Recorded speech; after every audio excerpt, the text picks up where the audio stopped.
Olá, gente, tudo bem? Estamos voltando aí, né, para nossa continuidade, né, da nossa segunda aula.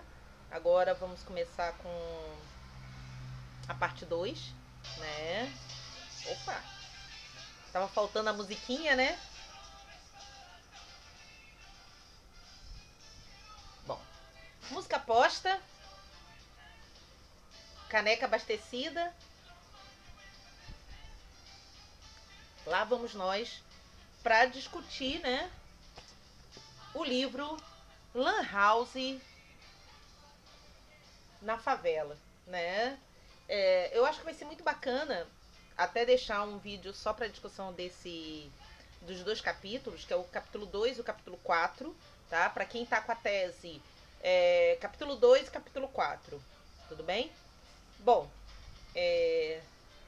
porque a gente vai trazer algumas discussões que vocês vão ver que vão casar muito bem com os capítulos que a gente viu dos outros dois livros, do Nó em Pingo d'Água e do Política Cultural com as Periferias, né? Bom, vamos lá. A Pamela, quem teve o prazer de conhecê-la, né, quando ela veio aqui em Sergipe, né, viu como é uma pessoa cheia de energia, super militante, super aguerrida, né, e ela é graduada em História pela UERJ, né, a mesma faculdade minha de formação, então nós somos UERJianas, né, com muito orgulho, né? Ela é mestre em História pela mesma UERJ, doutora em História pela Universidade Federal Fluminense, né? E fez o pós-doutorado dela em Antropologia Social no Museu Nacional da UFRJ, aquele que queimou mesmo, né? Atualmente ela está fazendo um segundo pós-doutorado, né? Trabalhando com as práticas de ensino de História, né? Principalmente desenvolvidas no Instituto Federal do Rio de Janeiro, onde ela é professora desde 2008. Né? Ela é militante, feminista, né? E altamente envolvida com justamente as comunidades, as periferias, né? Ela tem um trabalho social junto às organizações de direitos humanos também muito forte nesse sentido. E a tese de doutorado dela vai justamente emanar desse processo, né? Então, a tese de doutorado dela, à medida que vocês vão lendo os capítulos, quem puder leia tudo, porque é um material muito bom, né? E é um material que meio que também ensina como o historiador ele pode utilizar as ferramentas da antropologia, né? Construindo o seu diário de bordo, construindo o seu diário de campo, construindo essa interrelação, né, com sujeitos sociais que habitam essa pesquisa, dando voz, né, não dando voz, porque parece que o pesquisador está dando voz, mas na verdade, abrindo os canais acadêmicos para que esses sujeitos que mormente não estão dentro da academia a todo momento em posições de destaque, eles dentro desse trabalho acadêmico eles tenham realmente uma posição de destaque, né? E outra coisa que é interessante, que eu acredito que vale a pena para quem está construindo o seu material, né, sua dissertação de mestrado agora, é ver essa dinâmica, né, de como ela vai compondo o texto dela, dialogando com as falas, com as entrevistas que ela realizou, e ao mesmo tempo ela está usando um arcabouço teórico muito bom, muito bacana para discutir Levi, antropólogos, historiadores, sociólogos, pessoas que estão justamente na seara dessa discussão da contemporaneidade, do uso das tecnologias como ferramentas, né, de resistência, de coexistência e reexistência dentro das periferias, né? Então ela está articulando essas falas da comunidade, dos sujeitos, com o arcabouço teórico e sem fazer aquela coxa de retalho, né? Então, o sujeito dela aparece o tempo inteiro na pesquisa. Então, não é aquela coisa alienígena. Conceitos, teoria para um lado e a abordagem, o sujeito da pesquisa, o locus da pesquisa de outro lado, como se não se dialogassem. Não, no trabalho dela, a gente consegue ver esse diálogo pleno entre o sujeito, entre a teoria. Então, acredito que é algo para a gente pensar, porque não é só a questão da discussão do conteúdo, mas é a questão da própria formatação do método, da escrita, da narrativa de uma historiadora, né? Então, como eu sei que tem muita gente aí que quer trabalhar a Leila, eu acho que Simone, né, que querem trabalhar com essa questão de direitos humanos, né? Eu acho que vale a pena ver como é que a Pamela consegue fazer isso com muita maestria no trabalho dela, né? Dá um indicativo bem bacana para se pensar, né? Bom, então vamos lá. Então, o trabalho dela, eu escolhi 2 capítulos, né? Para a gente poder trabalhar e dar uma fechada agora nesse bloco, né? O capítulo 2, que ela vai falar sobre para além de um ponto de acesso à internet, né? E aí ela vai trazer justamente o quê? A própria definição do LAN house, né? O que é uma LAN house? Esse nome em inglês, que muitas vezes eu vejo a galera, né, num desespero de dizer, né, não, nós temos que, como é que é? Isso é uma linguística colonizadora, porque, né, a gente tem que usar os termos no português, porque a gente está se deixando colonizar pelo inglês, a dominação e tal. Bom, infelizmente ou felizmente, não sei, né, a gente vive numa situação de globalização, né? Então, assim, a língua que ainda é uma língua com um maior acesso, e principalmente quando a gente está falando de tecnologia, a gente está falando do inglês, né? Mesmo a China, a China, Singapura, alguns lugares bem mais mais para o lado asiático, né, que trabalham e tem um desenvolvimento muito bom dessa área tecnológica, né, eles produzem grande parte dos seus textos, das suas reflexões em inglês também, até mesmo para que eles possam entrar nesse cenário das discussões acadêmicas, entrar no cenário das discussões técnicas profissionais, dos laboratoriais e venda, né, dos próprios produtos que eles realizam, né? E até mesmo para fazer essas trocas com os outros pesquisadores dos outros mundos. Imagine dos outros países, né? Imagine a China se ela somente impusesse o mandarim, né? Aí digamos que a Rússia impusesse, né, o russo e por aí por diante. A gente ia virar uma grande torre de Babel onde ninguém se entenderia. Então o inglês ele se tornou uma linguagem de maior compreensão. Embora a gente saiba que existem restrições, limitações, mas hoje com o Google Translate, com uma série com as próprias ferramentas, né, que você tem do YouTube, cursos online. Então hoje está muito mais fácil a gente trabalhar com o inglês, né? As rádios, as músicas, né? Tá muito mais fácil o jovem aprender inglês. Eu vou dar até esse exemplo porque está no capítulo 4 que a Pamela discute, né? Do que necessariamente talvez tenha sido com a minha geração, com a geração de muitos aí, né? Então é algo pra gente pensar aí, né? Mas eu sempre fico muito preocupada quando esses discursos mais extremistas, né? Radicais falam disso, eu não sei até que ponto isso não cria uma outra forma de exclusão, né? Porque a partir do momento que você diz, não, porque eu não vou nada que tem inglês e tal, então você está se excluindo de que? 80% da produção, né, significativa em termos de difusão editorial no mundo? Então, assim, você exclui os outros para excluir a si mesmo, então é meio complicado isso. Eu não sei se realmente é esse posicionamento, né? Eu lembro dos filmes os muitos filmes que eu assisti sobre a história da África, e eu me lembro que a grande preocupação deles, né, dos africanos na época, em vários países, África do Sul, enfim, era aprender o inglês para justamente, na Nigéria também, a gente vê isso, para eles poderem entender os códigos de dominação, de controle e poder subverter esses códigos a favor deles, né? Inclusive obterem bolsas de estudo, de pesquisa em grandes instituições dos Estados Unidos, da Inglaterra, então saírem, retornarem com esse conhecimento para a própria terra, né? A gente vê isso com o Japão também, a gente vê isso com a China, a gente vê isso em inúmeros lugares. Então, assim, eu aposto mais nessa linha, e principalmente nesse mundo globalizado, tá? Mais adiante vocês vão entender por que eu tô falando sobre essa questão, essa defesa da questão da língua inglesa, né? Porque eu acho que a gente tem que ter certos cuidados nessas exclusões, porque a gente pode estar excluindo o nosso aluno de uma possibilidade, quando ele mesmo não está se excluindo disso. Muitas vezes isso é um olhar nosso, de exclusão, e ele mesmo não se exclui disso, né? Mas aí depois a gente vai falar isso para adiante.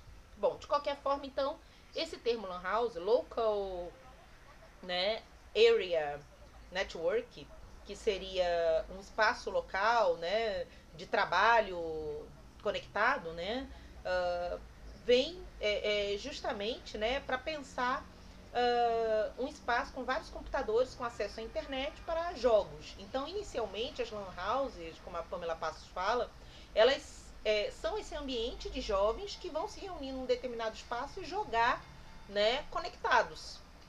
E buscar suas vitórias, buscar um ranking de pontos, construir um status de vencedor, enfim, né?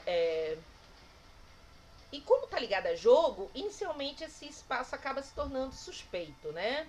E começa-se a ter uma visão pejorativa de que seriam locais prejudiciais ao intelecto e ao bem-estar dos jovens, né? Aquela ideia de contraposição, espaço de entretenimento, que seria esse espaço da jogatina, versus práticas educativas ou culturais que teriam realmente mais valor, né?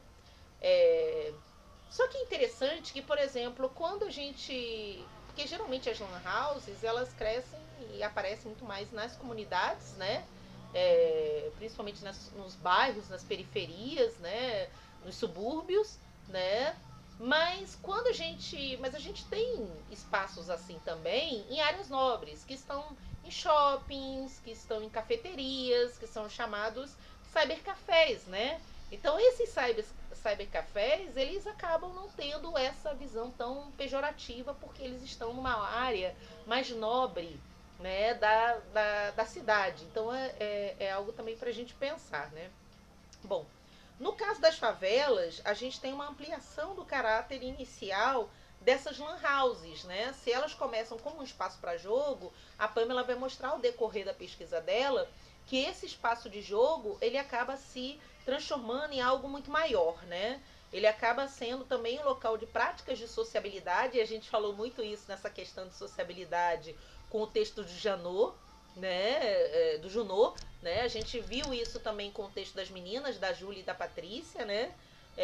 Então é um espaço também de cultura, de encontro, de práticas educativas, onde eles vão fazer pesquisa, essa juventude vai fazer impressão de trabalho, vai aprender a própria prática do acesso à rede pela primeira vez. Então aqueles que não têm computador em casa e que nunca tiveram e talvez demorem muito a ter um computador pessoal, né? Às vezes o próximo contato que eles vão ter é com o emprego, no emprego que eles forem utilizar, né? Lembrar que uma grande parte desses jovens acaba indo trabalhar em call center, ele precisa usar o computador, né? Então, assim, muitas vezes são essas lan houses que auxiliam eles a entender o que é um computador, né? O que é ligar no power, né? Abrir o navegador, né? Eu lembro que eu já passei por uma experiência bem complicada, eu acho que isso tem uns 4, 5, 6 anos, né? Na museologia, de uma aluna que chegou lá em Laranjeiras e a gente tinha aberto os laboratórios com os computadores para os alunos poderem usar, fazer suas pesquisas e tudo mais. E ela tinha mais de 20 anos, uns 28 anos por aí, né?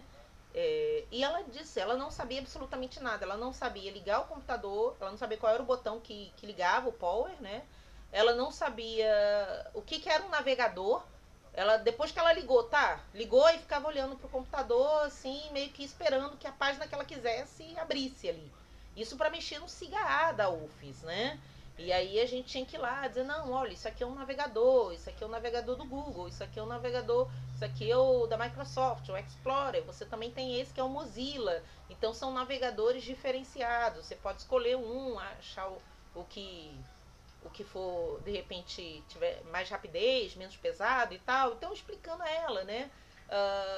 Então, assim, a gente não está falando de uma pessoa que não sabia usar o Word ou o PowerPoint ou entrar na internet. A gente estava falando de uma pessoa que sequer sabia o que fazer diante de um computador. E por isso que ela estava desempregada, passando fome, uma série de coisas, porque ela dizia, olha, quando eu vou colocar o meu currículo, quando eu vou. Que currículo ela tinha, entendeu? Ah, tinha formação, tá? Né?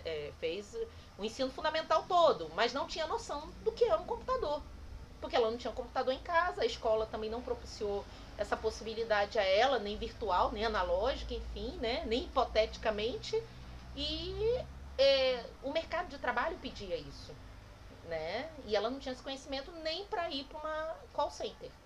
Então, essas são questões para a gente estar pensando aí, né? Então, essas lan houses, a Pamela traz muito essa perspectiva, como se tornam também espaços de uma educação não formal, né? É, então, a gente também... uma coisa que ela também traz são os dados estatísticos para a gente pensar, né? Em 2010, a gente tinha 31% de acesso à internet nos domicílios, né? Em 2011, 38%, né? Em 2010, 49% não tinham acesso devido ao alto custo, né, da internet. E 29% não tinham disponibilidade no serviço na área. Então a gente está falando de 10 anos atrás, 10, 9 anos atrás, né? Esses quadros já mudaram, mas a gente teve pesquisas do CETIC, do CGC, CGI, né? Então a gente tem órgãos que monitoram isso, que fazem essas pesquisas e que têm notado um avanço, principalmente nos governos anteriores, né, quando você teve uma expansão de uma transferência de renda, você acabou tendo um acesso maior a celulares, a tablets, talvez não a um computador, mas a um tablet, a um celular que permitiu, né, mesmo que não exista um plano de dados formal, mas exista aquele os créditos no celular, né, para poder, né, suportar esse acesso à internet, né, enfim. E aí outra coisa que a Pamela chama atenção é a questão das decisões do público, né, as decisões públicos-privadas, né, que acabam entravando a universalização da internet no país. A gente já tinha falado um pouquinho sobre isso na primeira aula, né? A internet, ela é um mecanismo, e a gente viu muito isso nos textos anteriores, que oportuniza reivindicações, demandas, informação, produção de conteúdo, uma certa autonomia. Então, isso gera um empoderamento, a depender dos usos que sejam feitos dela, né? Então, o empoderamento social, o empoderamento de grupos, né? No que tange a questão do feminismo, no que tange a questão de outras, do grupo LGBTI, né, na questão dos grupos étnico-raciais, a questão indígena, né? Então, eu lembro que quando a Fernanda começou a fazer a pesquisa dela, do audiobook das canções dos Xingue-Botóis em Alagoas, né? Então eu lembro que a gente conversando, ela disse, eu tenho que ver se eu compro uma máquina melhor, porque eu acho que só a câmera do celular vai ficar ruim eu fazer os vídeos lá, né, deles cantando e tal. Então vou ter que ver isso, vou ter que investir nisso, eu não sou bolsista, né? Mas eu vou ter que pensar nesse processo. E aí quando ela chegou lá na aldeia, qual foi a grande surpresa dela? Eles tinham um estúdio de produção audiovisual, porque eles tinham participado de projetos do Ministério da Cultura, da FUNAI, e tinham ganho verba e eles tinham um estúdio lá para filmagem com câmeras de alta tecnologia, para filmagem, para edição, para mixagem de som. Então, assim, ela não precisou fazer nenhum vídeo, pelo contrário, eles já tinham canais que eles mesmos colocavam na internet os vídeos deles, e aí ela acabou usando todos os vídeos deles que estão no YouTube no e-book audiovisual, né? Então, assim, até mesmo para valorizar, porque é uma produção de altíssima qualidade, né? E ela falou, eu não seria capaz de fazer isso que eles fizeram, né? Então a gente às vezes subestima muito, né? A gente acha, nossa, é uma comunidade quilombola, é uma comunidade indígena, eles não têm acesso a isso. Aí você chega lá, quebra a cara, porque eles têm lá um equipamento muito melhor do que o seu celular comprado em 12 vezes lá, né? Na loja americana. Então pense, né, como as questões são, né? Então é interessante porque cada vez mais os grupos estão aprendendo a se empoderar por esses canais digitais, né? Então acho que nós muitas vezes é que subestimamos, é que achamos que não. Mas a gente tem uma realidade bem diferenciada. Eu coloquei uma enquete para vocês, né? Para vocês responderem. A partir do conhecimento dos locais de periferia onde vocês deem aula, ou alunos que vêm de periferia, qual o contato que você sabe que eles têm com a internet? Porque muitas vezes você pressupõe que eles não têm nenhum contato. Mas você pressupõe isso, porque ele não tem um smartphone em sala de aula. Mas você não sabe exatamente se no final de semana, se quando ele sai da aula à noite, se ele não vai para casa de um amigo e ele joga ali no celular do amigo, se ele não tem uma lan house, né, no bairro onde ele mora, se ele não tem outros acessos. Então a grande questão é, você já perguntou aos seus alunos qual o acesso dele à internet? Não subestime aqueles com quem você está trabalhando, né? E aí, vamos lá, né? A Pamela vai estar trazendo as mesmas estratégias, né? Ela trabalha com Santa Marta, Acari, a gente teve o Junot trabalhando com o Complexo do Alemão, a gente teve as meninas trabalhando mais com a Baixada Fluminense, né? E a gente vai ver o seguinte, que qual o acesso que a Pamela está trazendo aqui, né? O acesso vai ser via o gato, captação de internet, a rádio, né? De outros, né? Então é um acesso ilegal, mas ao mesmo tempo é interessante que a gente vê nas falas dos sujeitos que Pamela entrevista, eles extremamente indignados, porque eles dizem, eles são obrigados a fazer aquilo porque a própria operadora não oferece, ou oferece um preço absurdo, muito caro, ou um preço muito caro com uma qualidade também ruim. Então eles vão pagar muito caro por uma péssima qualidade. Então eles preferem pagar um preço menor, né, e vão ter uma péssima qualidade, mas pelo menos é um preço menor e acessível, né? E aí a Pamela lembra de alguns programas nacionais, né, que tentaram mudar essa realidade. O Programa Nacional de Banda Larga, o PNBL, de 2010, né, e especificamente do Rio de Janeiro, a gente teve o Rio Estado Digital, que era um projeto do governo estadual em 2009, né, que tentava levar a internet para várias comunidades, várias favelas, várias áreas de periferia, né? Só que qual era o problema? Mais uma vez, a baixa qualidade do governo e você não tinha o acesso em todas as em toda a localidade, em todo o território. Então tinham casas que conseguiam ter acesso, outras não conseguiam, né? Bom, e outra coisa que os moradores reclamavam é que eram projetos onde só eram feitos nas áreas onde tinham retorno midiático, onde a imprensa dava bônus, dava ganhos, louvores ao governo por ter feito aquilo, né? Em 2007, as lan houses eram responsáveis por 49% dos acessos à rede nas áreas urbanas.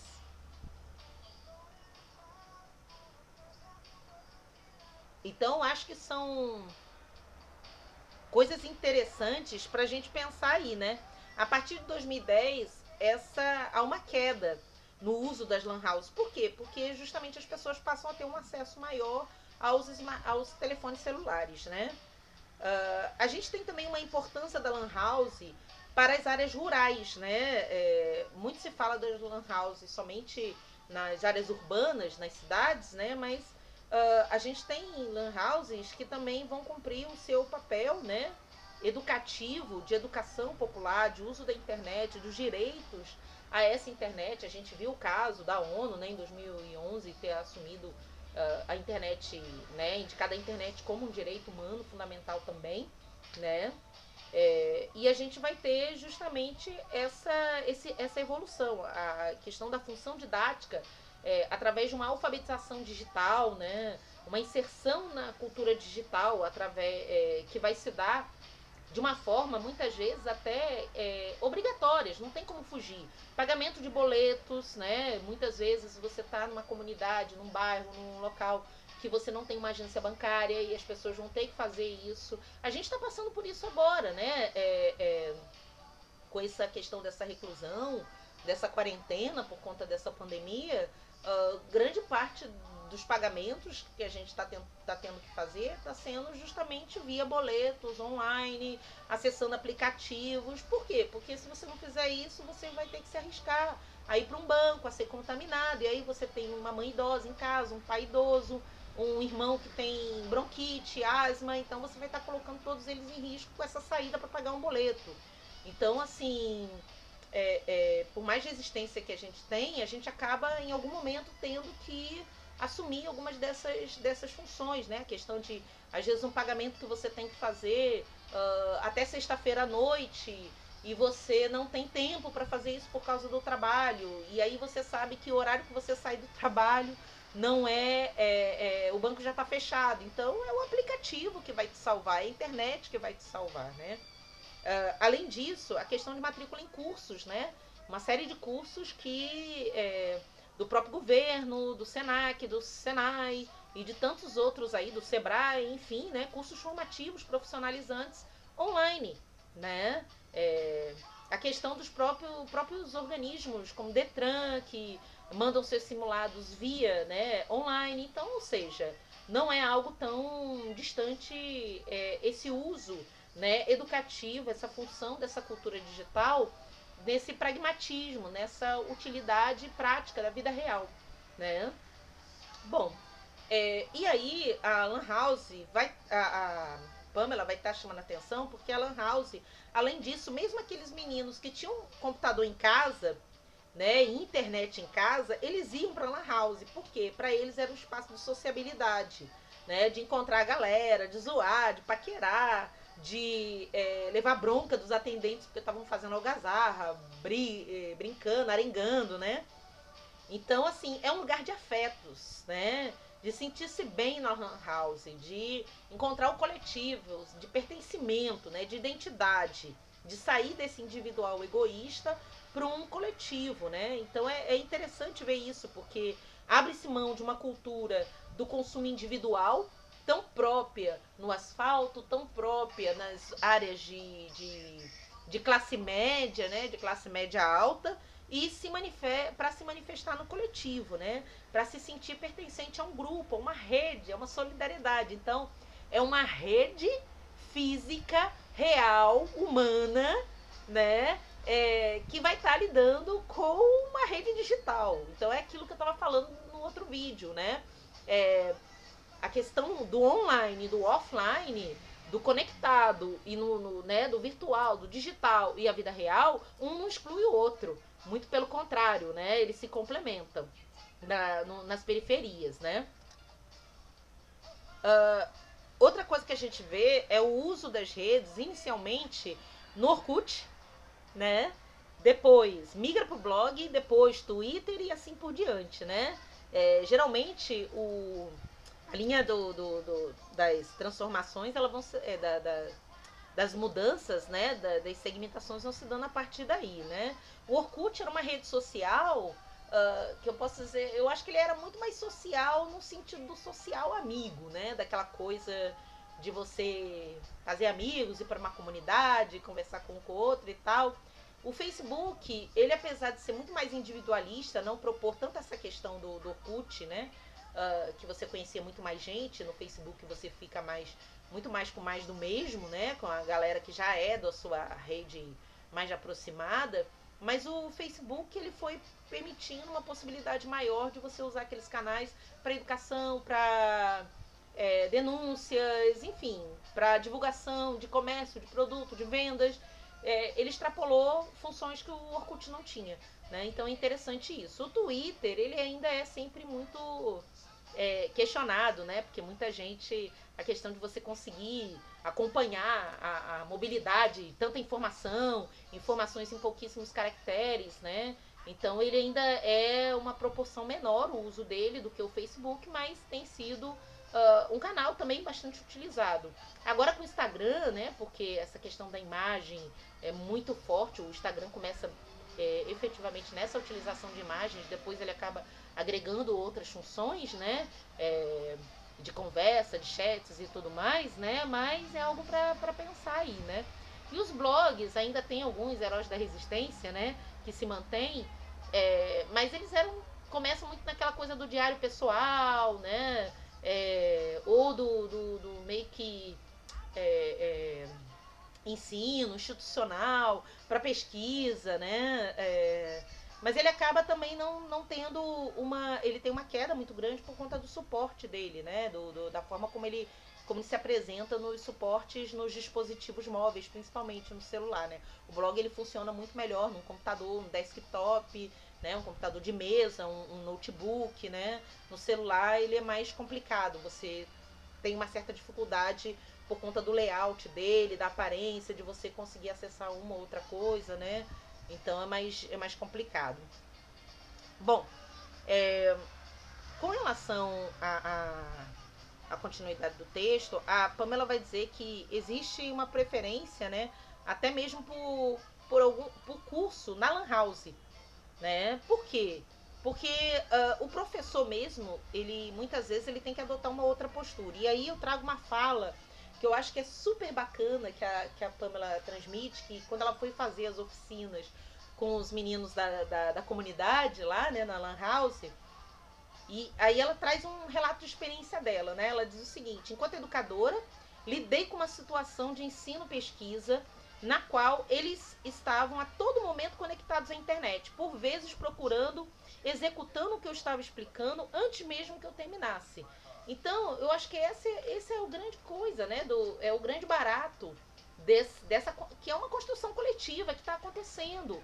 Então, o professor ele tem que estar preparado, ele tem que estar preparado para essa integração o tempo inteiro. Ele não é mais aquele professor que chega lá, fala do conteúdo, os alunos ouvem, depois ele abre para fazer as perguntas. Não, é aquilo que ela nem terminou o raciocínio, eles já estão mais adiante, eles mudam muitas vezes a própria dinâmica do conteúdo da aula a partir das pesquisas que eles vão fazer e que muitas vezes ela nem tinha pensado para inserir naquela aula. Então, ou seja, o professor ele tem que estar muito bem preparado para esse tipo de aula, porque ela vai exigir muito mais uma plena integração dele, uma plena atenção, uma troca mútua, várias vozes falando ao mesmo tempo, então não adianta que você não vai ter silêncio total, disciplina total, muitos cliques, então risadas, né?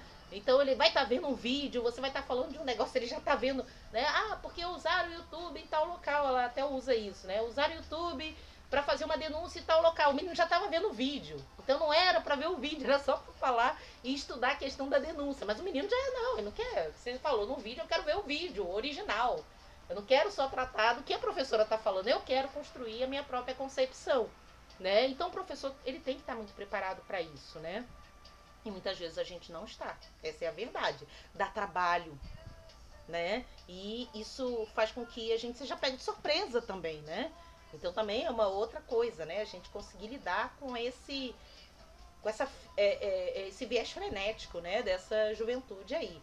Essa questão da multitarefa, né? Você vê que essa juventude é uma juventude de que todo mundo com TDA, né? Faz pesquisa, ouve música, joga, tá nas redes sociais, tudo ao mesmo tempo.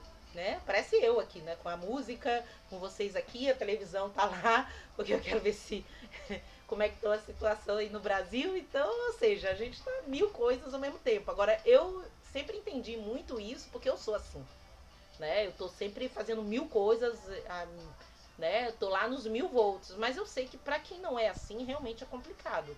Você lidar com pessoas assim, né? É realmente muito mais difícil, né?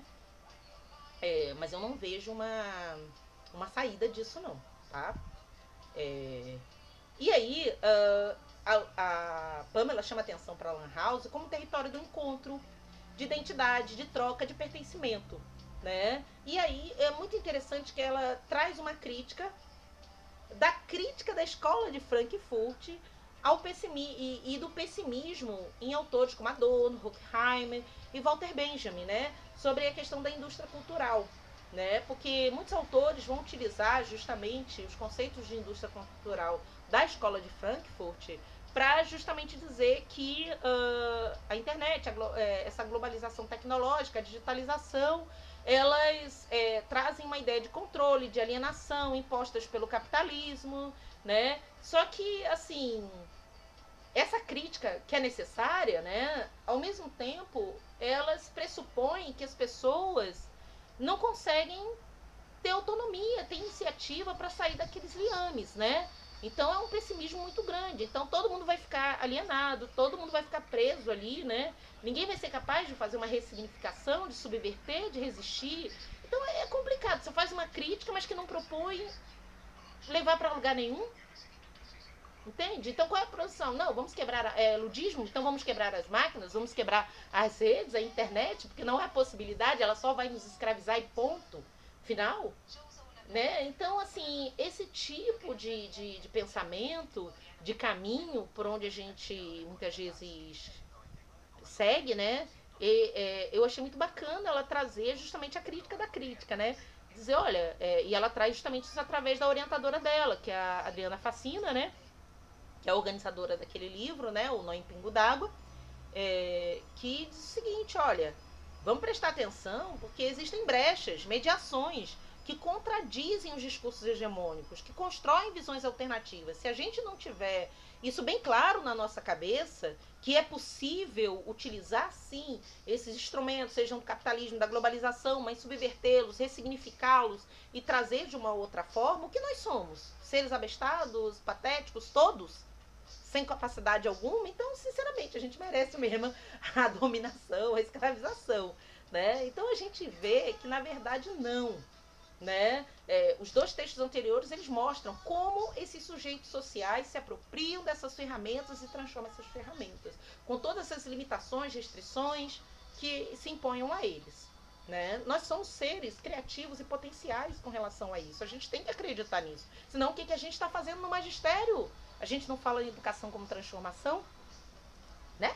Então, e aí, ela diz o seguinte, os jovens, quando eles vão criar os blogs, aí é uma coisa interessante, né? Quando é o jovem mesmo, principalmente os mais novos, eles não vão querer usar os blogs como denúncia. Eles vão querer trabalhar temas dos gostos deles, né? Música, jogos, futebol, times de futebol. Eles mostram que eles estão muito mais além daquela dimensão da violência, da opressão. Eles têm sonhos, eles têm gostos, eles expressam também a liberdade. Eles são livres dentro de todo o problema que tem. Eles ainda têm pelo menos a liberdade de pensamento, a liberdade de sentimento, a liberdade de imaginar, de criar, né? E isso é muito, muito bom, muito importante, porque é o viés da esperança nessa juventude, né? Essa dimensão simbólica e expressiva. Então eles vão utilizar muito, quando a gente vê a questão do YouTube, para promover as danças, os passinhos e tudo, né? Uma coisa interessante que ela chamou a atenção é como eles não estão ligados ao e-mail, né? O e-mail não faz parte do cotidiano desses jovens, da maioria dos jovens da periferia, né? Dessa juventude globalizada, né? Então, e aí é um problema, porque assim, eles têm e-mail, que eles tiveram que fazer para fazer o canal no YouTube. Só que aí depois eles colocaram lá no automático, então eles já entram no YouTube, já estão sempre conectados, não precisam voltar no e-mail, porque quando você pergunta, eles não sabem mais qual é o e-mail, eles não sabem mais qual é a senha, né? Isso é uma coisa interessante de você ver.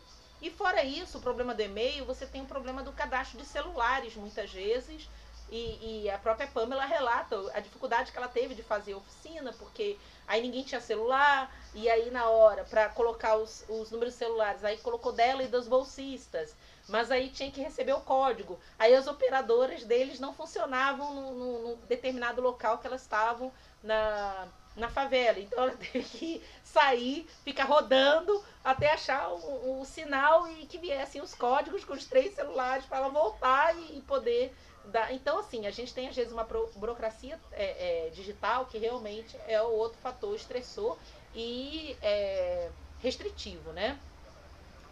Uma coisa que chamou atenção também no texto dela é o blog do Gugu, de Acari, né? Que é sobre política pública. Mas por quê? Ele é mais velho, 43 anos. Então ele vai falar das discordâncias que ele tem, vai fazer denúncias, né, a partir desse blog. Né? Então, mas ela diz que grande parte dos blogs vão ficar em torno justamente dessas expressões mais artísticas. Então ela cita o Pago Funk das favelas, né? Que até o aluno cobrou ela depois, né? O que fez o aluno da oficina, né? Que ela tinha que ir no Pago Funk, só que ela estava sem tempo, mas apesar dela gostar do pagode, do funk, dessas expressões, né? Musicais. Mas ao mesmo tempo que o Pago Funk estava ali, né, eles discutiam a questão da violência, do direito de ir e vir na favela. Então tudo isso perpassava a discussão das oficinas, né? Essa ideia de resistir enquanto enfrentamento e reexistir, construir uma nova existência em meio àquela situação de violência, de opressão, de falta, né? Falta de estrutura, né? Ela também chama atenção pro blog do Naruto, de um desenho japonês que um dos alunos cria, né? E aonde ele tá também acaba discutindo assim durante a oficina a questão da censura, porque o Naruto, o desenho que colocam na TV aberta, ele tem cortes e as cenas que eu gosto mais de ver, elas estão no original, então eu prefiro ver o original, né? Então isso é interessante, porque mostra como ele sabe o que é censura, ele decide o que é melhor para ele. Então o que é melhor para ele não é ver do canal aberto, é ele buscar justamente esse que inclusive está em outro idioma, não está em português, não é dublado, né? Então é interessante ver como eles estão, essa galera está indo, está buscando outras coisas, né?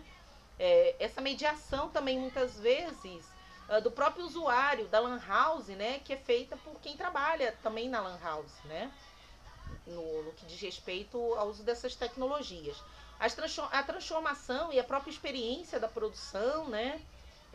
E aí ela fala sobre justamente quando se fala em alienação e reprodução do padrão, tem que se pensar que eles não são produzidos só durante o entretenimento. As pessoas acham que a novela, o filme de romance, de ficção, de comédia, a Lan House, sei lá, né? Isso tudo produz alienação e reprodução de um padrão elitista, capitalista, dominador, né? Ora, a escola também pode fazer isso, né? Então, a gente tem que ter muito cuidado quando a gente acha que não, né? Às vezes o que a gente pode fazer discussões muito interessantes com aquilo que está sendo proposto ali, né? Eu com a minha, né, meu interesse nas novelas turcas, por exemplo, eu já tô doida para escrever um artigo, né? Porque a questão de falar um pouco do feminismo, a questão da violência contra a mulher, a questão da repressão, a questão da... Tem umas questões interessantíssimas ali, né? Da violência do homem, do empoderamento desse homem através de verdadeiras máfias. Eu nem sabia que a Turquia era tanto assim, né? Mas é bem interessante, assim, como é que você vai descobrindo outras linhas de pensar em mulheres fortes que se manifestam e vão contra isso, contra esse machismo, contra a violência desse machismo, que é muito clara nessas novelas turcas. Então é interessante pensar isso, né? Como mesmo entretenimento, pode ser bobo, não é um filme documentário, baseados em fatos reais, né? É uma novela, é uma ficção, é um romance, né? Quase um dramalhão mexicano, mas que ao mesmo tempo pode trazer alguns temas bem interessantes para a gente discutir, né? A Pamela também faz menção à lei da vereadora Lucinha, do PSDB de 2009, que vai proibir as lan houses a menos de 300 metros das escolas no Rio de Janeiro. Justamente porque vai estar se falando que na lan house, por causa da lan house, é uma evasão de alunos das escolas. Né? Então, mais uma vez, essa contraposição. Lan house é o errado, o certo é a escola que traz a educação. Né? Lan house não traz educação nenhuma. Só que para os alunos a escola era chata. A proibição não ia adiantar porque eles iam com ou sem, mesmo que estivesse mais longe, né? E se eles tivessem que faltar à escola, eles faltariam e iam, mesmo que a Lan House tivesse a 900 metros, né, de distância, né? E aí coisas que os próprios professores não percebiam, por exemplo, a habilidade no manuseio da língua inglesa que os alunos que jogavam na Lan House adquiriam por conta justamente desses jogos. Então, aqueles jogos tidos como entretenimento estavam dando a eles um conhecimento, um manejo da língua inglesa muito melhor do que o que estava sendo ensinado nas escolas, né? Então, é algo para se pensar, A questão dos conhecimentos históricos, geográficos e biológicos, das ciências, né? Também presente nos jogos. Eu não sei se vocês sabem, nessa época de pandemia tem um jogo que trabalha com essa questão de epidemia. Eu soube que um monte de jovens começaram a fazer download para jogar esse jogo, para aprender mais, né, através do jogo sobre essa questão das pandemias. A gente tem bibliotecas, bases de dados nesses jogos, né? Então é algo que muitas vezes a escola ignora e que, ao ignorar, ela se distancia do seu alunado. Então a escola ela insiste em separar o prazer e o aprendizado, a diversão e a educação. No máximo, e isso é uma fala da Pamela, ela busca didatizar práticas como jogos, vídeos e músicas, muitas vezes de uma forma bem chata, né? E o que está dentro da escola não motiva o aluno. Então, assim, só vale o jogo que é produzido para a escola, para fins didáticos. Mas não se pega o jogo que já está sendo que já existe lá fora, que faz parte do cotidiano desse menino, para trazer para a sala de aula e para explorar a feição do conhecimento, da educação que há neles, né? Então é algo para a gente pensar. Assassin's Creed, por exemplo, é um jogo fantástico para você trabalhar nas aulas de história, né? Antiga, para você trabalhar Grécia, Roma, medieval. Eles têm vários, agora tinha um também, eu acho que no Egito, de Assassin's Creed. Eles temporalidades várias, né? E é produzido por uma galera muito boa, assim, galera inclusive de universidades, historiadores, antropólogos, sociólogos, tá todo mundo ali, designers, naquela pegada. E a gente muitas vezes despreza isso, né? Bom, o que. E aí, vale a pena, uma coisa que a Pamela chama atenção, que eu concordo muito, é que a gente precisa de uma nova pedagogia. Uma nova relação com o saber é urgente, né? Então ela traz o Levi, né? Que vai dizer o seguinte: o fato de o cyberespaço suportar tecnologias intelectuais que amplificaram, exteriorizaram e modificaram as funções cognitivas humanas. Nós mudamos com essas tecnologias, querendo ou não, né? E aí ela dá um exemplo de um rapaz, né, que foi fazer um curso fora e como ele estava muito adiantado, ele sabia, sacava muito rápido aquilo e tinha aquela dinâmica, né? Uh, ele percebeu, ele atenta, ele diz, eu era o único moreno da classe, então a professora não gostava muito de mim por conta disso. Eu já sabia a resposta antes mesmo dela terminar, então é aquilo que a gente fala, muitas vezes o professor não está preparado para isso, né? E aí ele sentiu, e chegou ao final até de um ponto estressor que a professora chamou ele de bandido, enfim. E ele ficou muito chateado com isso e não queria mais voltar, né? Então a gente afasta as pessoas que têm uma pegada mais rápida, mais ágil para esse mundo, né?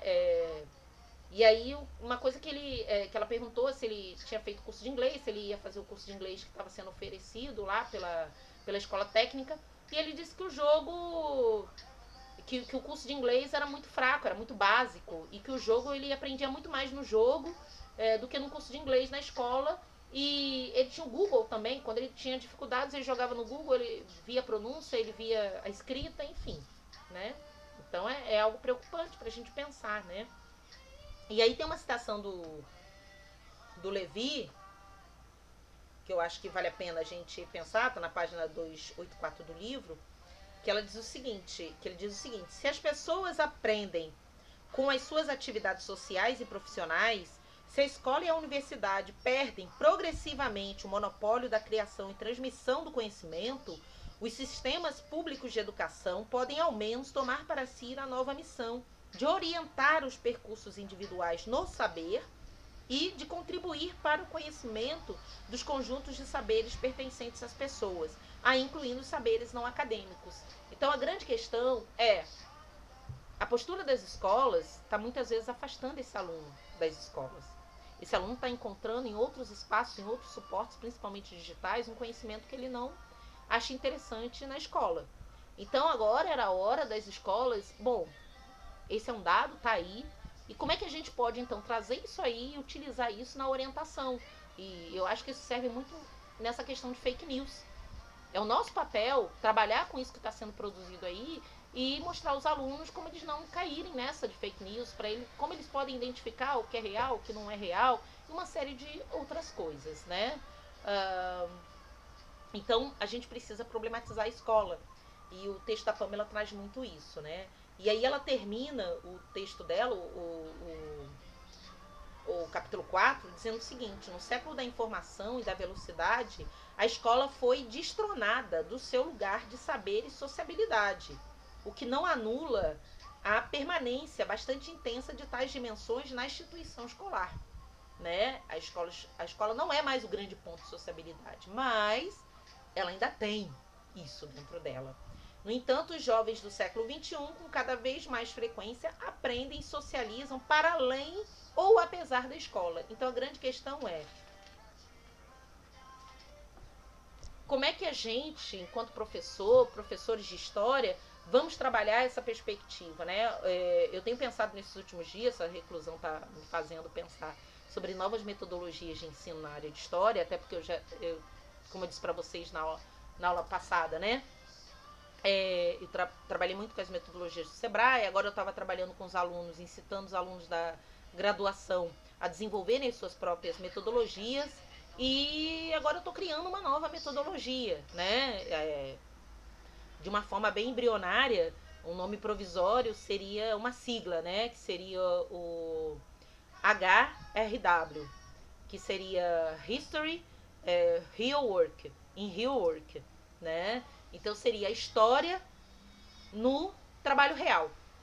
Então, como aquele aluno que vem para a sala, que não quer ser professor, que ele está fazendo a disciplina de história no ensino fundamental ou no ensino médio, mas ele não quer ser, ele não vai fazer o curso de história na universidade, ele não vai ser professor de história, ele não vai ser historiador. Por que ele está aprendendo aquilo? Qual a importância daquilo? O que aquilo vai trazer, vai agregar de conhecimentos no mundo de trabalho real, de agora e de aqui 10 anos para frente, né? Então, eu estou criando uma metodologia onde, por exemplo, o professor, quando ele for trabalhar história antiga, por exemplo, ele comece a história antiga, não comece diretamente com o conteúdo da história antiga, mas ele comece chamando a atenção dos alunos para o que aquele conteúdo tem como produto e processos no mercado de trabalho. Então ele vai trazer, por exemplo, jogos, né? Assassin's Creed, games, né? HQs, livros, enfim, né? Que usam esse conteúdo de história antiga.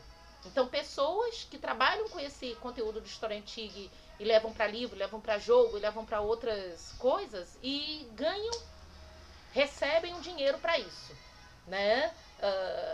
Então, a partir daí, ele vai justamente trabalhar os conteúdos da história antiga ou de qualquer outra temporalidade, mostrando ao aluno que aquele conteúdo pode ser útil para ele criar um produto, um aplicativo, um site, enfim, alguma coisa que gere dinheiro, gere renda para ele, que possa inserir ele no mercado. Então, aquele conteúdo não é só o conhecimento para ele discutir os conceitos de democracia na sociedade e tal, mas também é algo importante para a formação profissional dele também.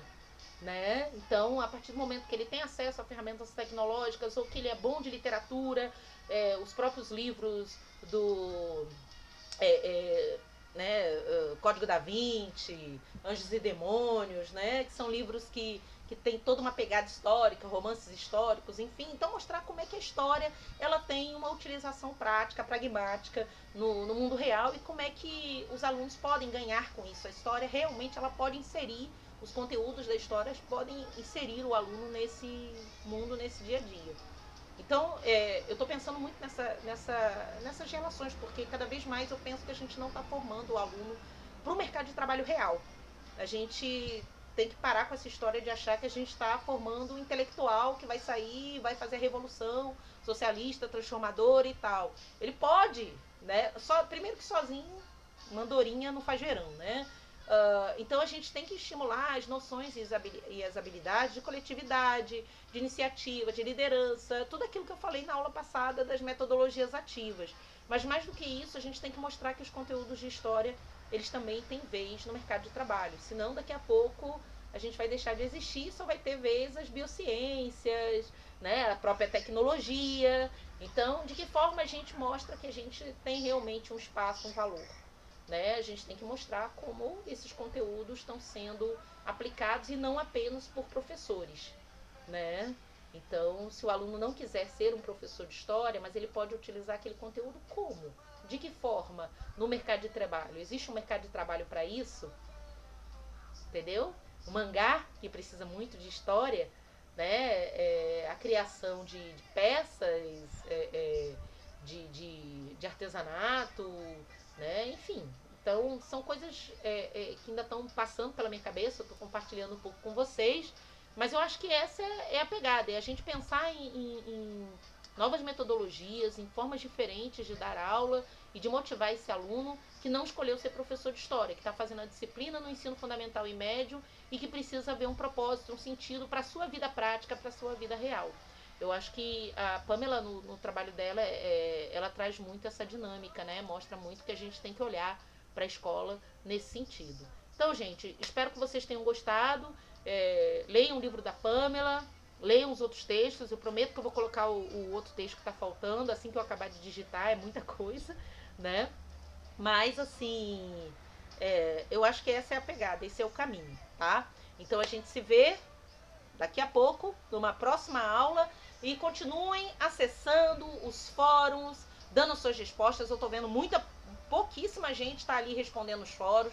Tem as enquetes, tem gente que não está respondendo as enquetes. Lembrem que eu tenho acesso pelo SIGA a quem está entrando, quem está baixando os arquivos, quem está fazendo o que na plataforma, quem está respondendo, aparece o nome, hora de acesso, quantas vezes vocês estão acessando, o que vocês estão fazendo na plataforma, tudo isso aparece lá. E isso tudo vai ser utilizado também como avaliação para vocês, tá? Então, gente, frequência, tudo isso. Você nunca entrou, nunca fez nada, nunca participou de nada, não baixou um arquivo. Você quer ser aprovado como? Não, você está em casa, é online, mas tem uma produção aí sendo feita, tá bom? Então, se liga aí, responde os fóruns, responde as enquetes, dá uma olhada no que está sendo produzido, lê os textos e, se possível, faz uns videozinhos também de vocês aí, mesmo que seja de celular, para dar um oi aqui para a professora não se sentir tão sozinha, tá bom? Gente, muito obrigada e terminamos a nossa segunda aula. Vamos em frente, firme, fique em casa. Proteja você e os seus, tá bom? Tchau, tchau para todo mundo. Até a próxima.